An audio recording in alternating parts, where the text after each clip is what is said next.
Okay, so, wow. This Ave Mujica transcript you brought in today, Yeah, this is wild. it is. It's from their recent YouTube video right now. It feels like we're peeking behind the curtain at, like, all this drama Oh, yeah, for sure. that's been going on. You hit the nail on the head with the curtain analogy. I think Yeah. what's so interesting about this particular transcript is that it's the band members themselves talking. Right. It's not like a carefully prepared statement or a press release or anything. Yeah. This is just them talking. Raw and unfiltered. Exactly. And, they've got lives coming up, tours, media appearances. Right. So Yeah. to see these conflicts and tensions kind of bubbling up to the surface right now. Yeah, it's such a crucial time for them. Exactly. It's a really fascinating look, I think, at the pressures that they're facing. So it seems like Ave Mujica is at a crossroads, maybe even a breaking point. Potentially. So we're diving deep today into all of this to try to figure out what's really going on. Yeah, let's unpack it. What are the individual pressures that are coming to light here? Mm-hmm. And what could this mean for the future of the band? Right. And I think a good place to start with that is Mutsuki's confession. Yeah, Mutsuki drops a bombshell. Out of nowhere. Right out of the gate, she says she can't play the guitar. Which is just incredible to me when you think about it. It's a complete shock, right? It's not even like she says she's not good or rusty. No. She's saying, like, this fundamental inability. Right. It's like she's never been able to play. Right. And this has been going on since the band started, apparently. I mean, you can hear the shock in Sakiko's voice, right? She's just like, error 2, error 2, which is like, huh, what do you mean? Yeah, she's totally caught off guard, as I think anyone would be. It makes you rethink everything you thought you knew about the band, right? Like you see them performing, you hear their music, Right. and to find out that a core member has essentially been miming their part the whole time. I mean, imagine being one of the other members of the band and just Yeah. suddenly having this revelation. It's surreal.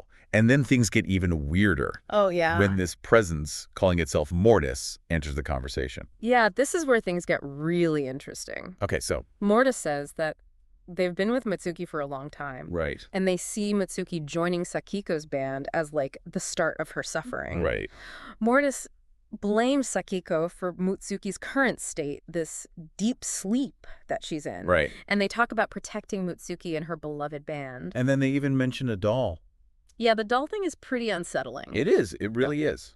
It makes you wonder about Mutsuki's true self, right? Absolutely. Yeah. I think it speaks to how performance pressure can sometimes manifest in really unexpected ways. Right. It can even impact someone's sense of self. Maybe that's what we're seeing here with Mitsuki. Yeah, and this idea of Mortis being so attached to the band. Right. Even though Mutsuki can't actually play, Yeah. it's a puzzle.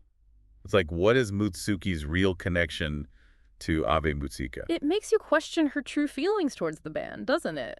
Absolutely. And this all brings us to Sakiko's role as the leader. Right. The transcript highlights how much pressure she's under. Yeah, absolutely. It talks about her working tirelessly on the music. Right, staying up all night composing. Right. Doing the live dupe. Which, for those who don't know, is basically the overall direction and staging of their concerts. Right. And the Kiri, she's even scripting parts of their performances. So that really shows you the level of control and dedication she has. Right. But then there's this accusation from one of the other members. Oh, yeah, that's a key moment. They say, you are dro. Nous. Lis. Meaning something like, Togawa-san, aren't you the one who isn't seeing the members? It's like a direct challenge to her leadership. Yeah, it suggests that maybe Sakiko is so focused on the band's success that she's missing what's going on with the individuals in the band. Right. She's got this grand vision, but maybe she's missing the warning signs. Yeah, possibly. And then she makes this powerful statement declaring the band A fate community. Right, a group bound together by destiny. So how do you interpret the other members' reactions to that?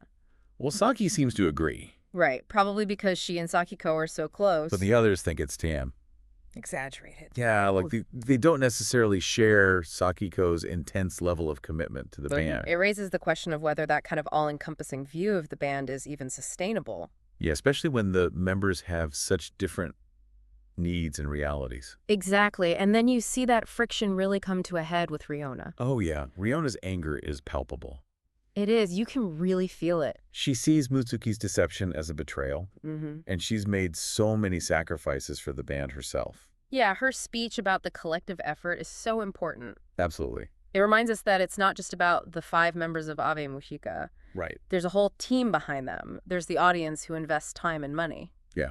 It's a whole ecosystem. Right. And Rihanna makes it clear that she's ready to walk away. Her ultimatum really raises the stakes. It does. It highlights how fractured things have become within the band.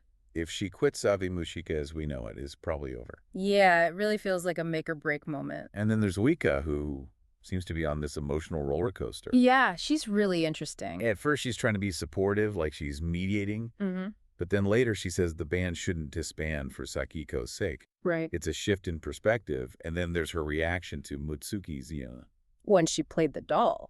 right? Uka says she trembled. Yeah, like she was deeply affected by it. Right, and she says it felt genuine. So it's like Uka sensed something deeper about Mutsuki's struggles. Right, like maybe she's been aware of some internal turmoil within Mutsuki for a while. It's like we're seeing glimpses of a much bigger story here. And the immediate consequence of all of this is that their Fukuoka Live is canceled. Yeah, which is huge. Sakiko says they can't rehearse without Mutsuki's guitar. Which is so ironic given what we now know. It is, isn't it? Yeah, because she even calls Mutsuki's guitar the linchpin of their music. Even if Mutsuki wasn't actually playing, Right. her presence and that symbolic role of the guitar were essential to their identity. Absolutely. And I think Rihanna makes a great point about the collective effort. It's easy to get caught up in the drama between the members, but she reminds us of the bigger picture. Right, it's not just about them. There are so many people who depend on the band. The fans, Yeah. the crew, everyone who works behind the scenes. Right. And they all have expectations. You can understand her frustration. It highlights the responsibility that comes with being in a band like this. Yeah, it's not just about individual desires or difficulties. It's about a whole web of commitments. Absolutely. And through all of this, the biggest mystery remains. Yeah, the mystery of Mutsuki. What is really going on with her? Right. Is Mortis a separate part of her identity? We're left with more questions than answers. Exactly. And that ambiguity surrounding Mutsuki is what ties all of this together. It's the heart of the crisis facing Ave Mujica. And it will undoubtedly shape their future. So as we wrap up this deep dive into the world of Ave Mujica, what are the key takeaways? Well, we've got a guitarist who can't play, a mysterious alter ego, and a band on the verge of collapse. Yeah, a lot to unpack. Definitely. And what's important to remember is that this transcript gives us a look behind the curtain. Right. It shows us that things are much more complex and fragile than they appear on the surface. It's a reminder that even bands we think we know Right. can have these hidden struggles and tensions. Absolutely. And I think it leads to a really interesting question. Yeah, what's that? How do these individual struggles impact a band's destiny? Right. How do they impact the audience's experience? And what does it mean to be a fate community when individual realities clash so strongly? Especially when those clashes threaten to tear the whole group apart? Yeah, something to think about. Definitely food for thought. It's a reminder that there's always more to the story than meets the eye, especially when it comes to something as complex and collaborative as a band. I think that's a great place to leave it. All right, well, this has been another fascinating deep dive. It has. Thanks for bringing this transcript to us. It was my pleasure. Until next time. See you then.